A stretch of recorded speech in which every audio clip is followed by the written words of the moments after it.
is where I write. This is where I wrote Rocket Man, my fourth novel, coming out in December. Let's go up, come here every day to write in the attic. So come on. And this is the main area here. And they're giving tours. I give tours every day in the Hemingway house. That's just where it all happens. He was actually born there.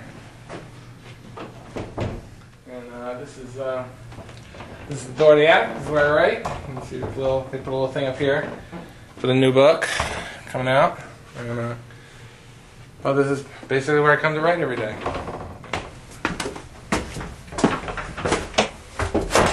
It's the attic, as you can see. There's a lot of old stuff from Hemingway up here. This is my fourth novel, Rocket Man. And I'm going to read some from it, but I wanted to tell you what it's about. Basically, it's about a man that moves into the suburbs and in the course of 1 week loses his mind. And what the book is about is this guy, Dale Hammer, becomes the Rocket Man for his son's scout troop, which basically means he blasts the rockets off on that Saturday. And everyone's trying to get him to perform the duties of Rocket Man, and of course he's having some trouble doing it. And as you can see, he's got his own way of doing things there. He's also been accused of cutting down the sign to his subdivision. And this is when the policeman comes to his house. I see an unmarked blue car parked in front of the garage. It's one of those police cars that everyone knows is a police car because of the M on the license plate and the small stubby antenna by the trunk. I consider turning around and riding off into the evening. People always wonder what happened to D.T. Hammer. He just rode off one night and never returned. One of those John Updike characters that just leaves suburban life and takes the road less traveled. I go through the ritual of hanging my bike on the wall and leaving my hat and sunglasses on the handlebars. I emerge from the garage and face a Lilliputian.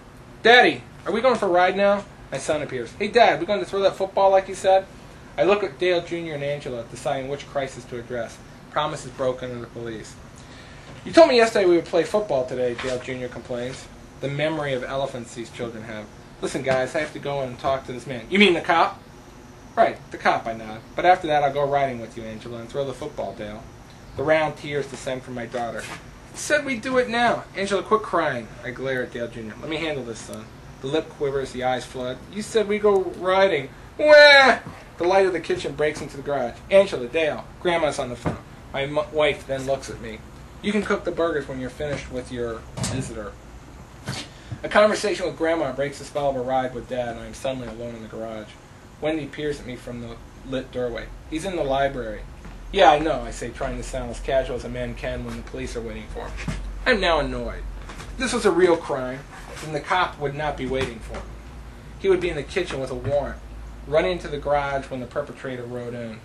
I circle the house and enter through the front door. It's better to show ownership than sneaking into the garage. I make a great show of coming to the front door and shout toward the kitchen, "Honey, I'm home!" just to show what a Leave It to Beaver family we are. I then turn toward the library, where a man in jeans and tennis shoes is sitting in one of the Queen Anne chairs. He carefully puts my second novel into the wedged containment of the mantel. "So, you're a novelist," he says, shaking my hand. "Brian Clancy." "Dale Hammer," I murmur, falling to the couch. Brian Clancy shakes his head slowly, and I see a man about my age in the official uniform of Charleston leisure attire. A check shirt and comfort-fit jeans with new tennis shoes. But he has the cop squint, with cold blue eyes that are already taken in the man in green Gore-Tex. "I've never met a novelist before," Brian Clancy shakes his head. "I used to think about writing a book." "You should then," I say and nod. He smiles, rubbing the bristles of his peppered crew. "No time between the jobs and kids. Maybe someday." I pop off my riding shoes, rubbing my feet. "Are you here to back up 1 Adam 12, Reed and McCoy?" The cop smiles again, but I see a small vein appear next to his right eye, a throb below the temple. He crosses his legs and rests one hand on the rubber sole of his Puma running shoe. "I'm referring to the duo that visited my house at 9 a.m. to inquire about the destruction of the Bellevue sign." "That was Reed and Malloy in 1 Adam 12, Mr. Hammer." I frown. Popular culture is one thing I pride myself on knowing, especially old popular culture from my childhood. "No, I think it was Reed and McCoy." Brian Clancy shakes his head. "No, sir, Reed and Malloy." But yes, I'm here to back them up. Actually, I'm a good friend of Dr. Petty. I live just across the wetland. Ah, a good friend of Dr. Petty, I say, and thinking of the good doctor who sold me down the river.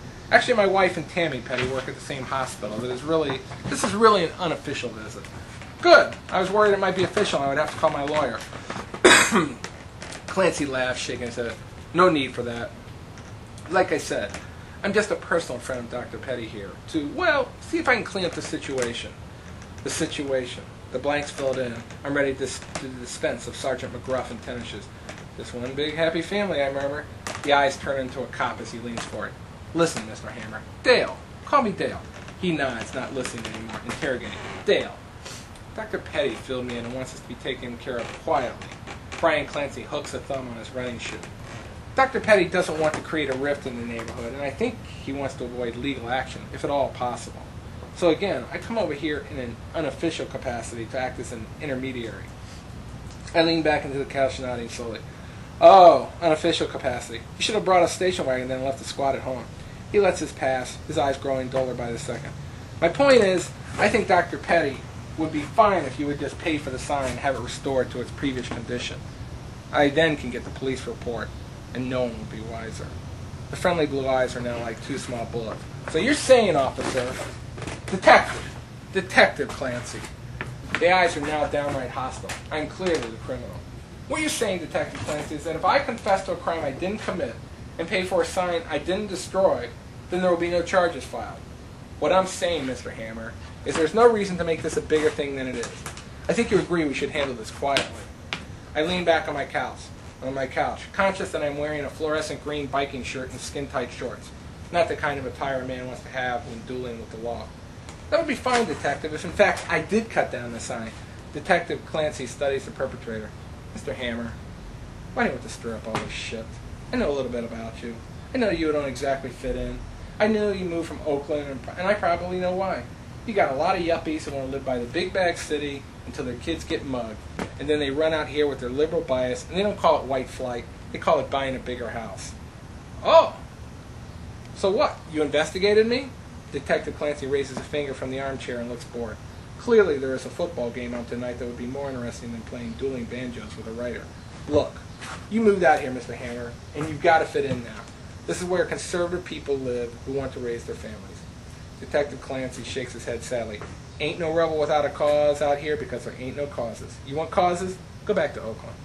I know you cut that sign down. You know you cut it down. So why don't you get out the yellow pages and get some guys out here to replace it? I'm up. I'm really up. Detective Clancy watches me as I pace in my small library. I wish I was wearing something other than Gore-Tex, but we can never really pick our moments. Is that all, Detective? It's a punny response, but I can't really think of anything else to say. He shrugs and looks up sleepily. Time to go watch some football and leave this whack job in the zoot suit. I guess so, Mr. Hammer. I make a great show of opening the front door.